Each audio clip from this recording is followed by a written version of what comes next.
Today, this video, I want to talk about the experience of going from 1 to 2 children, my experience of going from 1 to 2 children.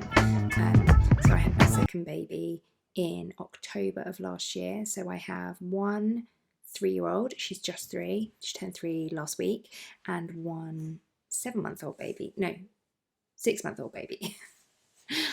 And I get asked all the time about what it's like going from 1 to 2, and that's the question that I most wanted answered when I was thinking about having another baby, and I could never get a straight answer, and now I understand why. First of all, I just want to say this is my experience and it's different for everybody. I found it easier and harder than I thought it would be. So some things I found loads easier, things that I was really worrying about, and some things I didn't even think of have been so much harder. So let's get into it. Number one, you will love them both. You will. I had this feeling of, how am I ever going to love someone as much as I love Anais? I just cannot imagine. Even, when I went for my scans and I saw the picture of Edie, I was like, oh, I just can't comprehend ever loving anyone as much as I love Anais. But you just do, and it's crazy because on the days that I'm like, oh my god, I love you so much, I still love Anais just as much. So it's weird, like with your first, it feels like super all-consuming, and like you've literally never loved anybody as much as you love your baby. Well, that was my experience, but I know that's not everybody's. Actually, I had postnatal depression, so I didn't have that rush of love that I had with my first. But then it came I don't know, maybe 2 months ago when the antidepressants kicked in. So yeah, your heart kind of expands for both of them. 2. It's actually not that difficult logistically. So for the first 3 months, I literally just stuck Edie in a sling and kept our same buggy. I didn't know what I wanted to get in terms of transport, because I got out and about every day and I had to take my daughter to nursery and pick her up afterwards. And so I just stuck Edie in the sling and used our normal single buggy. And then I got a buggy really cheap, £100 from Facebook Marketplace. I got a Phil and Ted's. It's amazing. It's a double buggy, and it's quite small, kind of width-wise. The babies go on top of each other, and it's fine. I haven't found it to be a problem. I can get onto a bus if I need to. I can get I've been on the train with them. I can get everywhere I need to.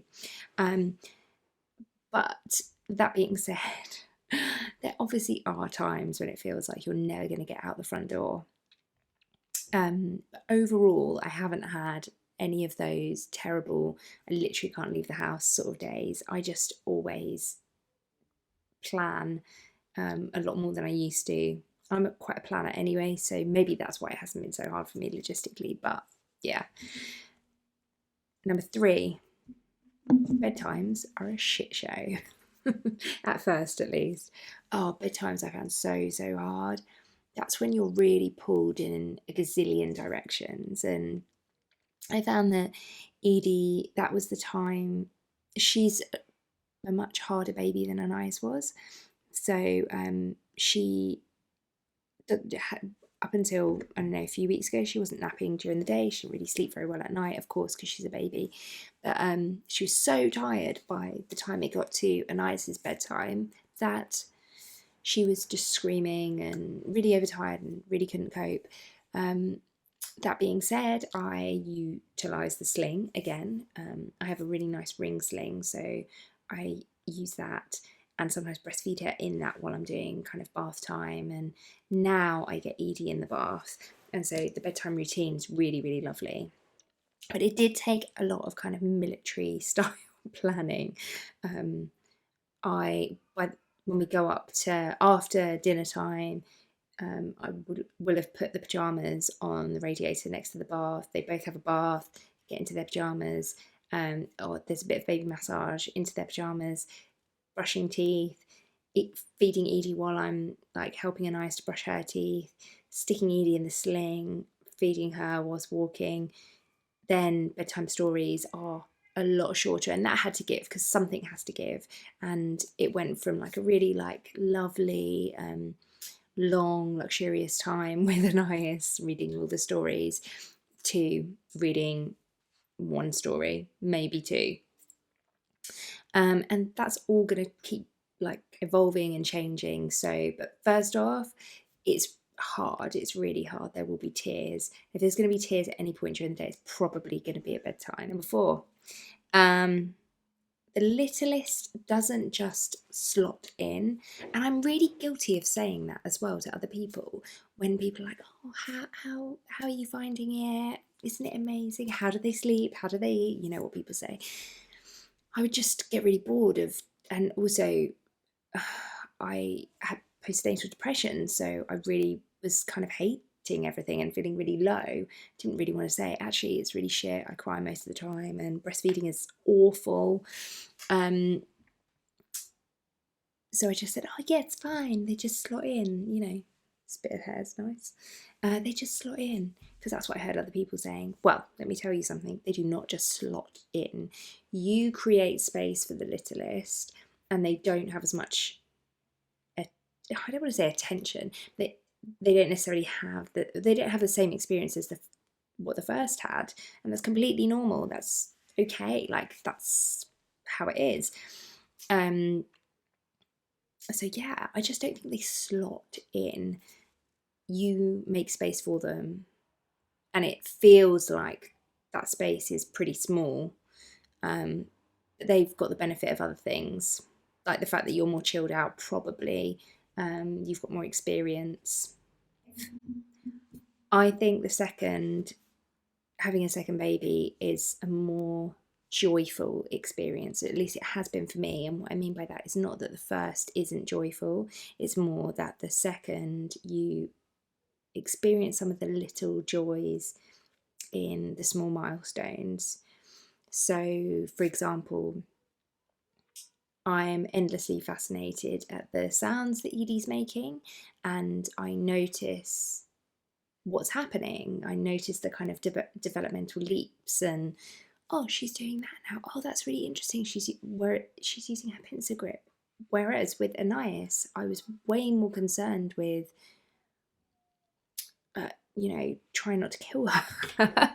That it felt more like those kind of things went over my head, and that's totally normal. So I would say that for me, anyway, it's like some of the things I didn't find as joyful, I find really joyful. Actually, one example is, so we're weaning Edie at the moment. She's gone from doing those kind of newborn breast milk poos to doing proper human poos, adult size poos. Not adult size, but you know what I mean. And that for me was like, oh, this is amazing.